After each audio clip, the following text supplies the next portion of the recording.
All right, Doug and Bill with the game of the week.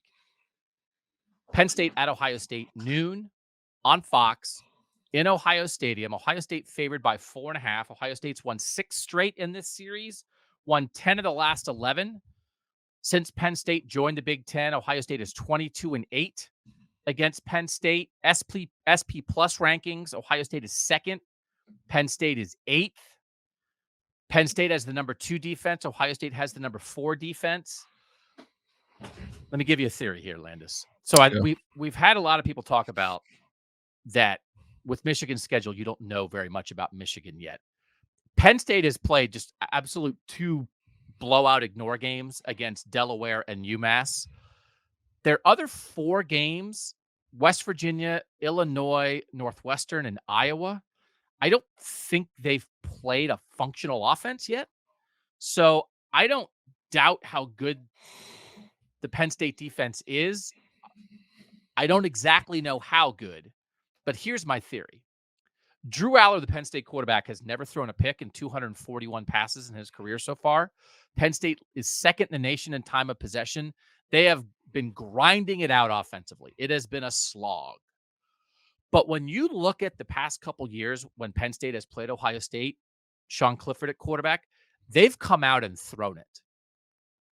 I think maybe this whole Penn State offense this whole season has been a slow play, long con, don't show Ohio State anything.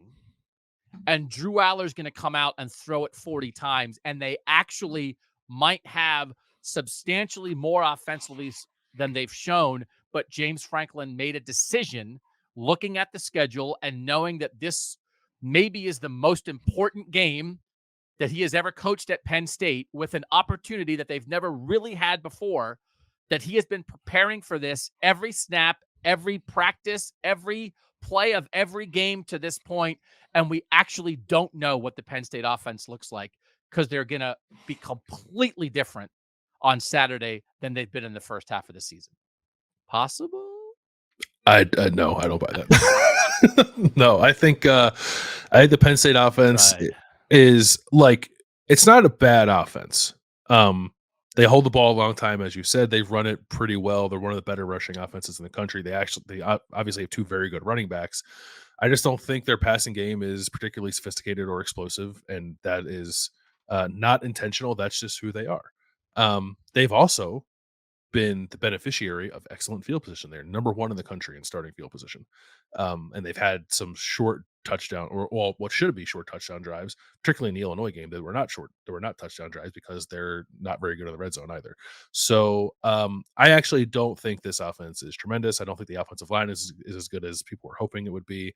I don't know that Drew Aller is ready for this spot. Maybe he is. I just don't think we know that yet. So no, I'm not. This has not been a season-long con, I think, from the Penn State offense. I think this is what they are. All right, I'm not giving up. Let me try some more. Okay. In 2021, for the season, Penn State ran it 47% of the time and threw it 53% of the time. In 2022, they ran it 54% of the time and threw it 46% of the time. This season, they are running it 58% of the time and throwing it 42% of the time. So they've gone up 11% in 2 years for how much they run it, right? The last 3 times they played Ohio State, though, last year, 47 passes, 33 runs. 2021, 52 passes, 29 runs. 2020, 30 passes, 27 runs. So they've thrown it more than they've run it each of the last 3 years against Ohio State. Now they've been behind, so they've kind of had to. The most completions that they've ever had in a game under James Franklin is 35 completions against Ohio State in 2021. They had 32 last year. This is not who they are. This is not how they've come in and tried to. They have not tried to slog it out, especially against Ohio State. And they have leaned into this much more this season than they have in the past. Now you have Nick Singleton and Katron Allen. Maybe you want to do that. They don't have, they have Keandre Lambert-Smith, who we've given respect to on this show before as a number 1 receiver, but they don't have the pass catchers maybe that they've had in the past. This is not their I think, chosen offensive identity, though. I don't think James Franklin, even with this good of a defense, believes they're going to come in and grind it out against Ohio State. The way they've lost the past couple years is they haven't been able to stop Ohio State often enough. I think I think Penn State's combination of trying to win is play great defense, hold Ohio State down a little bit, and then take some chances on offense. I think it could look like what Michigan did last year, where Michigan was kind of like grind it out, grind it out, grind it out all season. Then they come out and throw it against Ohio State. I think that's the Penn State game plan. And that maybe they're not great at it, but maybe they've got to try. Do you think Penn State can win with great defense and the same style of offense they've played on year, which is run the ball? They're second in the nation in time of possession, play keep away, and rely on that. Is that an actual potentially winning formula for the Nittany Lions? Yeah, I think it could be. It's like what Notre Dame tried to do a little bit, I think, but I think Penn State's defense is more conditioned to get more splash plays potentially against Ohio State's offense, like to actually go out and win the game for them. So I think that could be their path to a win here. I think it will be their preferred path. Like I don't know, it's hard because they could come out and throw it, but then my answer is like to who? Because they're like Yeah. they have Keandre Lambert Smith and like the rest of the receivers haven't done anything this year. Their leading pass catchers this season are Keandre Lambert Smith, a tight end, Harrison Wallace, another receiver, a tight end, and a running back. Like there are two receivers among their five most prolific pass catchers this year. I guess you could look at that and say, like, okay, well, if they're going to throw the ball to the running backs and tight ends, like, how does Ohio State counter that? Because I love the matchup of Ohio State's corners against Penn State's receivers. Maybe I love a little less the matchup of Ohio State's linebackers and safeties trying to cover tight ends and running backs. So, is that an avenue for Penn State to exploit some things in the passing game? Potentially, but I think they have been trying to not overexpose Drew Aller this year. I don't think they've been saving him for something. So, um, I'm not on alert for that. Maybe I'll be wrong, but even if that's the case, I still think Penn State can beat Ohio State the way it has played this year, which is ball control and really good defense. So the Penn State defense against this Ohio State offensive line in particular, looking at PFF with the number of pass rush opportunities and the number of times guys have gotten pressure, Adisa Isaac for Penn State has a 22.9 pressure rate. He has 19 pressures on 83 pass rush snaps. That's like through the roof, 22.9. Deni Dennis Sutton has an 18% pressure rate, and Chop Robinson is 16%. In comparison, for Ohio State, their best guys, JT Tuimoloau is 11.3%. Mike Hall is 11.6%. Jack Sawyer is 10.8%. So like Adisa Isaac is like double, like gets pressured twice as much as the Ohio State guys do. Again, not against functioning offenses. And it's really hard to get a read on this Penn State defense because they've played the second fewest defensive snaps of any team in the country. And then even a lot of those snaps have been blowouts. Abdul Carter, their linebacker, has played the most defensive snaps of anybody for them, 229. That's 115th in the Big Ten in defensive snaps this year. By comparison, Cooper DeJean, who we talked about from Iowa, has played 533 defensive snaps. So he's played twice as many snaps as Adisa Isaac so far, as Abdul Carter so far. And like Adisa Isaac hasn't even played 200 snaps this year. So they're fresh. They haven't been tested. Is there any part of the Penn State defense that you say, they're awesome statistically, not just the raw stats, but the inside stats, but maybe we just still don't know because Illinois, Iowa, Northwestern, and West Virginia just have not challenged them in any way? Yeah, that's in my mind a little bit. I still think it's with the combination of the back end of the pass rush. I think what we've seen from the pass defense is real and will be real for the season.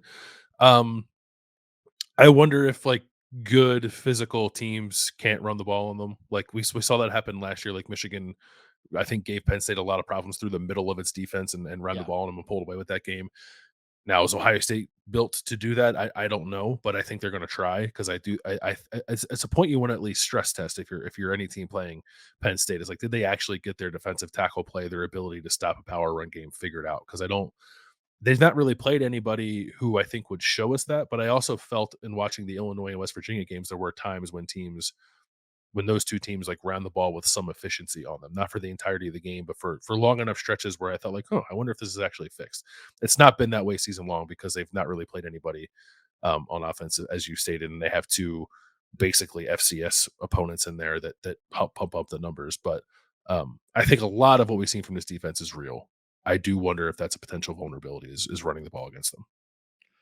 The Ohio State defense is one of 3 teams in the nation that hasn't given up a 40-yard play from scrimmage yet. Penn State's defense has only given up 1. So these are 2 defenses who are excellent at stopping big plays. The Penn State offense only has 1 play of 40 yards or more. That's last. Everybody else in the country has at least 2. Penn State is, by that metric, the least explosive offense in the country. How is it possible the Ohio State defense dominates this game? Because they don't give up explosives. Penn State is not explosive, and Penn State keeps everything in front of them, and they make Penn State earn it time after time after time, and they just can't stay on point enough. Is it? Do you think Ohio State could come out and like only give up 10 points to Penn State or something? Yeah, I think so. Penn State's 1 player 40 yards or more, I think, was in the first game against West Virginia. It was a 75-yard touchdown pass to Keandre Lambert-Smith where he like stole an interception away from a defensive back. So they just haven't been able to manufacture explosive passing plays. And like James Franklin was asked about that 2 weeks ago and like went off on a reporter because it was asked a little weird, but I think that the heart of the question was worth asking. It's like, you guys don't throw the ball down the field well. What's up with that? Do you need to try it more? I don't think they're built to do it. Like Drew Aller has a huge arm. Like he's got a cannon for an arm. I think it's more about the receivers than it is Drew Aller. But I don't see them doing that. I would be surprised if we watch a game on Saturday and like suddenly Penn State's hitting Ohio State's defense for a bunch of explosive plays that it hasn't given up yet to this point. I think Ohio State's defense has been tested pretty well in that regard with some of the offenses they've played. So like I think that stat is real. And I do think that they are equipped to keep this Penn State offense out of the end zone. The fear is, does Penn State still hold it? Because we've seen teams still do that against Ohio State's defense, like get enough first downs to dominate time of possession and limit the opportunities for Ohio State's offense, but keep them out of the end zone, hold them to 10-ish points or like a touchdown or 2. I think that is very much on the table. Penn State's offense averaging 77 plays per game, Ohio State 64. Now that's thrown off a little bit because Penn State had 97 plays against Iowa. They beat Iowa 31-0. They had 97 offensive plays. Iowa had 33. Didn't they have 90 against Delaware too? Yeah, they've had some games where they just have sat on the ball the whole game. It is interesting. It's like lack of explosiveness is not great for an offense. I do think like against Ohio State, maybe it's not a problem. Like Ohio State wants to take that away anyway. So the idea of like, hey, Ohio State, take away the thing that we can't do. But we're going to settle in and try and put together 3 15-play drives on you, drive you crazy because you're going to only wind up with 7 possessions the whole game, and we're going to try to win 20-14, right? Like I almost think this sort of negative about the Penn State offense could somehow turn into a positive because Ryan Day's been, sort of wound up about the lack of possessions this year. We're going to do much more on this on Kings of Columbus on Wednesday. We're going to dig in for a full 90 minutes just on this game, even more in depth on the matchups. But for now, if you had one thing you think this game comes down to, the thing that matters the most, the matchup, the whatever, the style, the strategy, what is it? Ohio State's offensive tackles against Penn State's defensive line. And like specifically, so they unveiled Penn State did a look, I want to say maybe the Illinois game, where they put Chop Robinson, Adisa Isaac, and denied Dennis Sutton. They're 3 best pass rushers on the field together, which like to Ohio State fans, like no duh, we've been doing that for a decade. Penn State has come around to the idea too. And it's like when you put those 3 guys on the field against Ohio State's offensive line and specifically the tackles and like say go win one-on-one matchups, I don't know that I love Ohio State's ability to win there. And I do think that's something that could make Ohio State's offense unravel a little bit. Yeah, that's what I was going to say too. Like that, if they can just keep the Ohio State offense from functioning because they can't block anybody, like that is, and as much as we've talked about the Ohio State offensive line and the run game and that kind of thing, like if they can't throw it, and now you're in a game where it is low scoring and nobody's being explosive. We know Penn State's not explosive, but also Ohio State's not explosive because they don't have enough time for Kyle McCord to get anything down the field. Now you're in a game that Penn State maybe wants to play. I still am holding out for like, holy moly, this is they've been saving Drew Aller for a year and a half for this moment. So, and all of a sudden they come out and throw it around a little bit. I think it's going to be a good game. I'm excited for it. I think we've seen games live up to the billing. Florida State, LSU lived up to the billing. Oklahoma, Texas live up to the billing. Alabama, Texas live up to the billing. Washington, Oregon lived up to the billing. Like, we've been pretty good with the hit rate on big games living up to it. And I think Penn State, Ohio State will do that as well. But we have a whole week to get ready for it. And we will do that here on the podcast channel. For now, we'll appreciate everybody who joined us on this episode of Kings of the North, where we dive in to the best of Northern football. We contextualize, we celebrate, we talk about good, we talk about intriguing, we talk about teams that need to do it a little bit better. And we appreciate you guys joining us for every step of that. For now, for our great producer, Mike Rostowski, who makes this show better since he joined us, for my good pal, Bill Landis, in his Phillies hat. You feeling good about the Phils, by the way? Feeling good? Nope. Phillies are in the north. Phillies That's are in the right. north.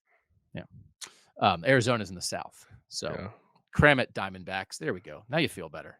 I'm Doug Lesmerises, and that was Kings of the North.